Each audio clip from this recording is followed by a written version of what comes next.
October is Breast Cancer Awareness Month, and we're sitting down to discuss breast and chest wall reconstruction after mastectomy with Dr. Kaoutzanis. Dr. Kaoutzanis is a CU Medicine provider at CU Medicine Breast Surgical Oncology. When it comes to mastectomies, what are the post-operative options available to patients? After mastectomy, there are several options available. Patients can choose to go flat, or they can choose to undergo some type of reconstruction surgery, where the plastic surgeon will recreate the breast that has been surgically removed. Reconstruction may be performed using implants or by using the patient's own tissue, or a combination of the two with a goal to restore a natural look to their breast. When talking about options, how important is it for patients to feel empowered by their decision to have breast reconstruction or chest wall reconstruction? I think it's extremely important for every patient to feel empowered by their decision to undergo any type of reconstruction. Breast reconstruction or chest wall reconstruction is a deeply personal decision, and the plastic surgeons should create an individualized plan that is best for every patient. A lot of things have to be taken into consideration, including patients' personal preferences and lifestyle, as well as body shape, medical conditions, previous surgeries, and cancer treatment. The plastic surgeon should discuss with the patient the benefits, risks, and alternative of all these reconstructive options so that the patient can make an informed decision. When would somebody have breast reconstruction or chest wall reconstruction? Do they always have to have it immediately after a mastectomy?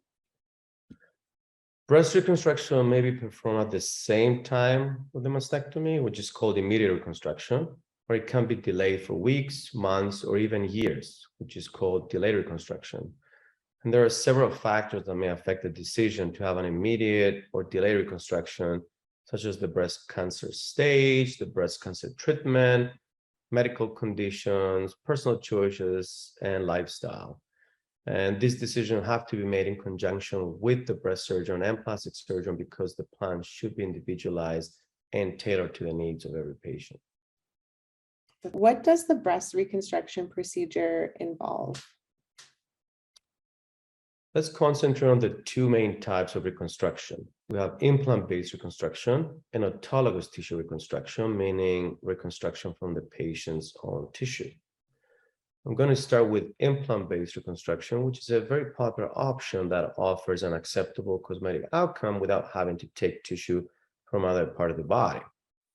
There are many options surrounding the type of implant that may be used, including the feel, the size, the shape, and the profile. And surgeons should help their patients determine which implants are the best for them. One of the most common options is the two-stage reconstruction, where a tissue expander is placed first, followed by another surgery to exchange to a permanent implant. At the time of the mastectomy, the plastic surgeon will place a tissue expander into the breast pocket, and the tissue expander allows the plastic surgeon to safely stretch the skin to accommodate an implant. Tissue expansion requires regular office visits to inject saline into the expander, and the amount of fluid that is injected each time is dependent on the tightness of the skin. Tissue expansion typically takes 1 to 3 months, but may be delayed to accommodate for other cancer treatments, such as radiation therapy. Once the breast pocket has reached a desired size, then the expander is left in place for at least another 2 to 3 months to allow the skin to get used to the shape and also form scarring around it. And then surgery is scheduled to exchange that tissue expander for a permanent implant. Other adjunct procedures can be performed during that second stage, such as autologous fat graft into the breast to improve shape and symmetry. Some women are eligible for placement of permanent implants at the time of the mastectomy, which is called direct-to-implant reconstruction. There are several factors that will influence patients' eligibility for a direct-to-implant reconstruction, such as the health and thickness of the skin flaps after the mastectomy is performed, the preoperative breast shape and size of the patient, as well as the desired breast size. For example, if the patient has small breasts and desires to have larger breasts after reconstruction is completed, This option might not be ideal as the skin envelope will have to stretch significantly to accommodate an implant. Now let's talk a little bit about breast reconstruction using the patient's own tissue, which is also called autologous reconstruction.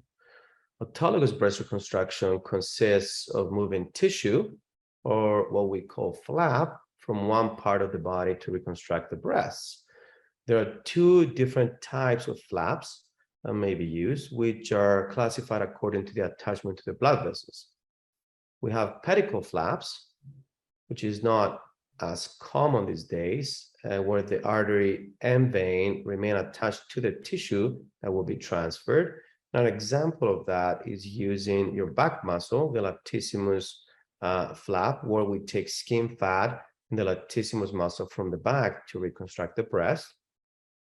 And we also have free flaps, where the artery and vein are disconnected with the tissue from the donor side and reconnected in the chest. This tissue can be harvested from the abdomen, which is called usually DIP flap, deep flap, or thighs, which is called usually PAP or duck flap, or even the buttocks, called usually SGAP or IGAP flap.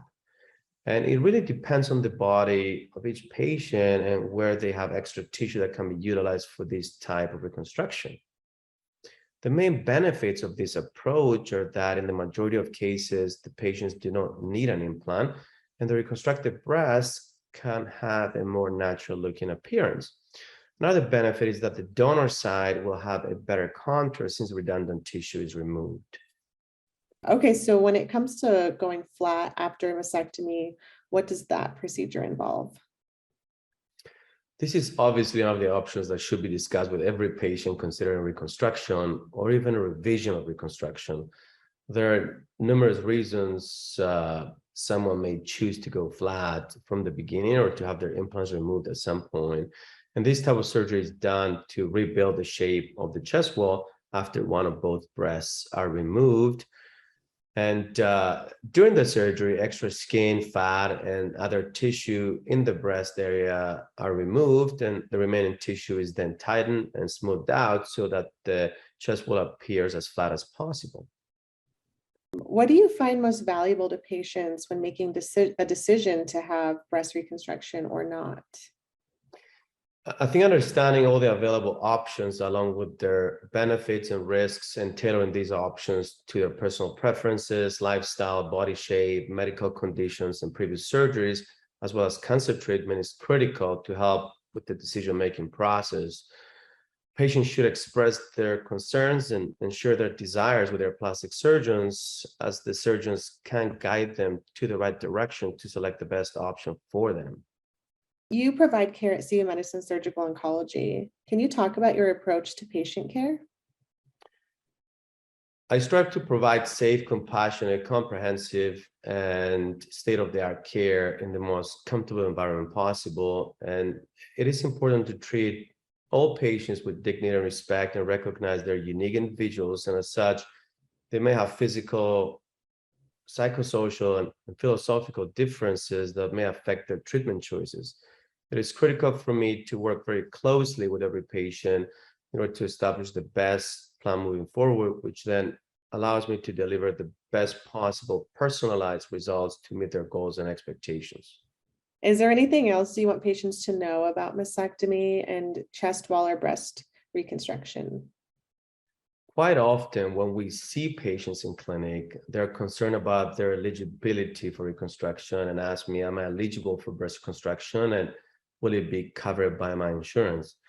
It is important for patients to understand that everyone is eligible for a form of breast reconstruction. The Women's Health and Cancer Rights Act of 1998 requires all group health plans that pay for mastectomy to also cover prosthesis and reconstructive procedures. That also includes patients who were found to have a genetic mutation and would like to undergo risk reduction mastectomy, which is the removal of non-cancerous breasts to prevent cancer. Also, patients need to know that breast reconstruction does not affect their chances of detecting a local cancer or developing local cancer recurrence. Also, it does not affect their ability to receive cancer-related treatments.